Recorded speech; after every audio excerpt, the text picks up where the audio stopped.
Comment optimiser ses chances au football pour pouvoir réussir, pour développer un grand réseau, pour pouvoir trouver aussi des tests de détection. Coucou, salut Charles, j'espère que vous allez très bien.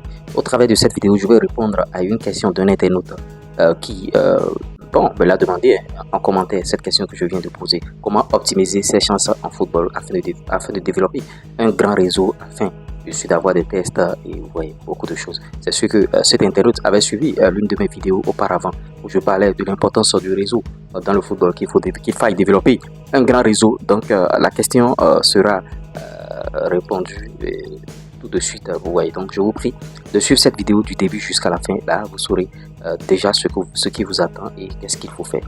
Vous voyez, lui, il a compris déjà que pour optimiser sa chance au football, qu'il faille développer un réseau. S'il n'avait pas abordé la notion de réseau, j'allais lui conseiller que pour optimiser ses chances de réussite et vite réussir, il faille développer rapidement un réseau. Un réseau, ça voudra dire quoi?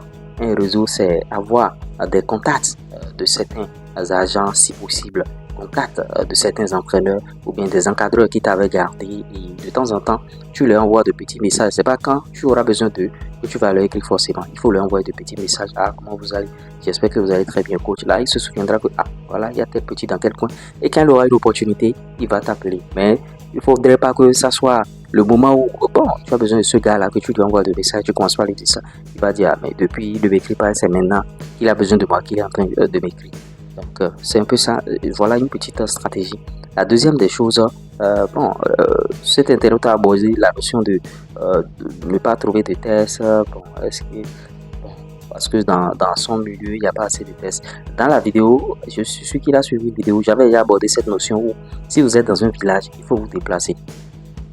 Il faut vous déplacer, aller en ville, aller chercher des tests, ou bien aller en ville, aller en aventure, bien sûr en ville. Parce que c'est en ville que les tests se déroulent. Vous n'allez jamais voir des tests des recruteurs venir dans les villages en Afrique. Non, c'est en ville que tout se fait. Donc, je vous ai donné l'exemple de Sadio Mané. Sadio Mané a fui, bien sûr, Bambali, il a fui le village, il est allé en ville, il est allé faire un test à Dakar.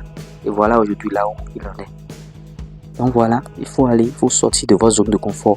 Il faut aller, même si vous n'avez pas un moyen de déplacement, chercher l'argent pour aller à ces tests-là, parce que c'est très très important.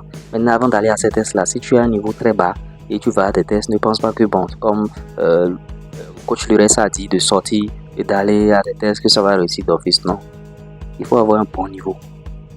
Pas que les niveaux soient trop bas. Ouais, c'est un peu ça. Donc voilà les choses qu'il faut développer. Maintenant, l'autre chose, il faut taper dans l'œil des recruteurs. Quand vous allez à ces tests, il faut taper dans l'œil des recruteurs. J'avais fait une vidéo précédente où je vous ai dit comment se faire remarquer par un recruteur. D'abord, votre manière de vous comporter avec vos camarades quand vous venez sur le terrain, quand vous venez au recrutement. L'autre chose, la première impression, le premier contrôle pour te mettre en confiance. Si tu rates le premier contrôle, si tu rates ces premières actions, ce ne serait pas très bon. Il faut te mettre en confiance en réussissant tes actions. Et il faut faire un bon match, être exemplaire, discipliné, tout ça là, tu vois. Là, ça va marcher. Maintenant, pour optimiser ces chances aussi, il faut prier. Quand vous travaillez, il faut beaucoup prier. Parce que la chance aussi, ça compte dans le football. Peut-être que c'est le jour que tu es en train de jouer que le recruteur est arrivé. Il était tout le temps au banc et l'autre est blessé, il est arrivé, on t'a remarqué et tu es parti. Tu vois, c'est un peu ça. Pour optimiser vos chances, voilà les quelques éléments que je peux vous dire. Mais la base, c'est le travail. La base d'optimisation de chances, c'est le travail. Il faut travailler fort. Et vous verrez que le reste viendra simplement. J'espère que je vous aurai conseillé au travers de cette vidéo. J'ai répondu à vos préoccupations. On se dit à tout à l'heure pour d'autres sujets. Ciao. Conseil, pub, promo, monétisation, plus 229 53 63 87 30.